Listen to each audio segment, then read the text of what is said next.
Welcome friends, आज हम लोग जापानीज वाटर थेरेपी को for weight loss, for obesity, constipation, diabetes and cancer के ट्रीटमेंट में कैसे वहाँ के लोग प्रैक्टिस करते हैं तो उसके हम लोग स्टेप समझेंगे, बेनिफिट समझेंगे और इसके क्या पोटेंशियल साइड इफेक्ट है। वहाँ की सदियों से ये प्रैक्टिस करी आ रही है water treatment for weight loss, उसके एक्चुअली साइंटिफिकली वो कितना फिट बैठती है नहीं बैठती वो सब हम समझने वाले हैं।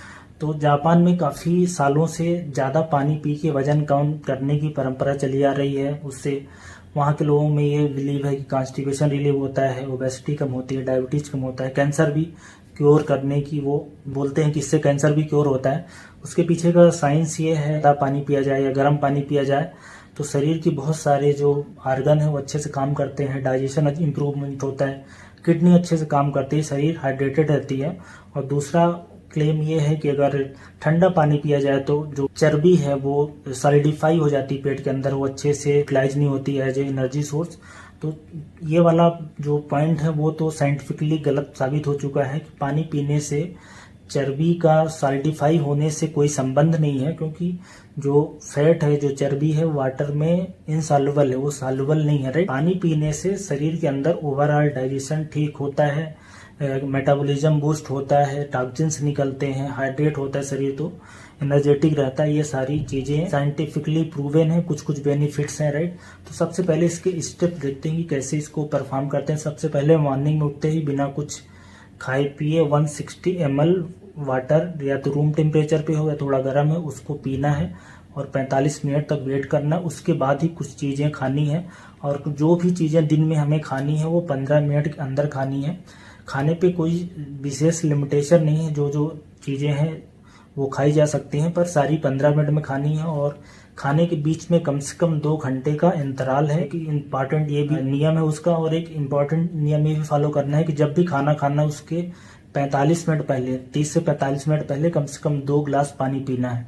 तो ये बेसिकली हाइड्रेशन थेरेपी के स्टेप्स हो गए। तो ये हमें समझ में आएगा कि जापानीज वाटर थेरेपी इसका जो मेन एम क्या है कि कैलोरी इनटेक कम हो जाए। क्योंकि अगर आप खाली पेट पानी पीते हो या खाना खाने के आधे घंटे पहले पानी पीते हो तो पेट वाटर से भर जाएगा। स्टडीज में देखा गया कि अगर पानी पी लो, जो कैलोरी है इनटेक वो अमूमन कम हो जाता है। एक दिन का 200 या 250 किलो कैलोरी तक आदमी कम कंज्यूम करेगा। तो जो बेसिकली मेन फोकस वो इसी बात पे है कि इंसान कम खाना खाए। राइट, तो ये तो इसके स्टेप्स की बात हो गई। वैसे जो क्लेम करते हैं वो लोग कि कौन कौन सी बीमारियों में ये फायदा करता है, तो कॉन्स्टिपेशन 10 दिन में रिलीव हो जाएगा, डायबिटीज 30 दिन में ठीक हो जाएगा, बीपी की समस्या 30 दिन में ठीक हो जाएगी और कैंसर 180 दिन में ठीक हो जाएगा।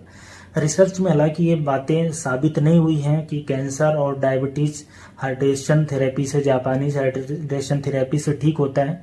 हाँ, कॉन्स्टिपेशन की समस्या ठीक हो सकती है और बीपी की समस्या कुछ हद तक कंट्रोल हो सकती है, पर 10 दिन में और 30 दिन में नहीं, लंबे समय में हो सकती है। तो बेसिकली जो स्टडीज में पाया गया कि ज़्यादा पानी पीने से वेट लॉस पे थोड़ा बहुत असर हो सकता है, कुछ लोगों पे कॉन्स्टिपेशन की समस्या, पेट से संबंधित प्रॉब्लम कुछ ठीक हो सकती है और बीपी की समस्या ठीक हो सकती है। राइट, अब जाते हैं कि इस जापानीज वाटर थेरेपी का ओवरऑल एडवांटेज क्या होगा इस तरह से अगर फॉलो किया जाए, ज़्यादा पानी पिया जाए।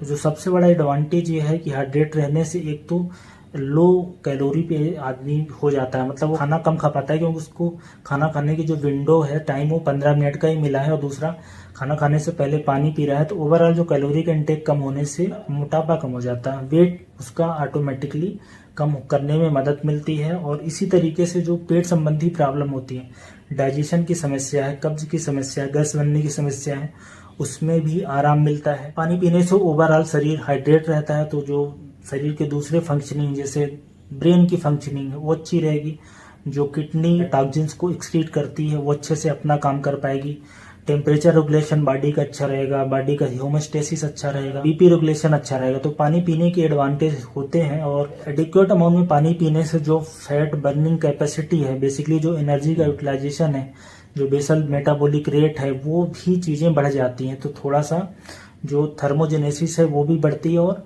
शरीर के अंदर एनर्जी सी फील होती है, एनर्जेटिक सा फील होता है। तो ये इसके एडवांटेज हो गए। और डिसएडवांटेज की बात करें तो अगर कोई व्यक्ति ज़्यादा पानी पी लेता है तो कई बार ओवर हाइड्रेशन होने से इलेक्ट्रोलाइट इम्बैलेंस हो जाना, उसमें स्पेशली सोडियम का ज़्यादा निकल जाना, हाइपोनेट्रीमा बोलते हैं, उसमें ब्रेन के अंदर स्वेलिंग हो सकती है, पैर में दर्द हो सकता है, उल्टी आ सकती है, सोचने की क्षमता कम हो सकती है, चक्कर सा आ सकता है, कोमा और कई बार डेथ होने की भी संभावना रहती है। हालांकि ये बहुत रेयर है।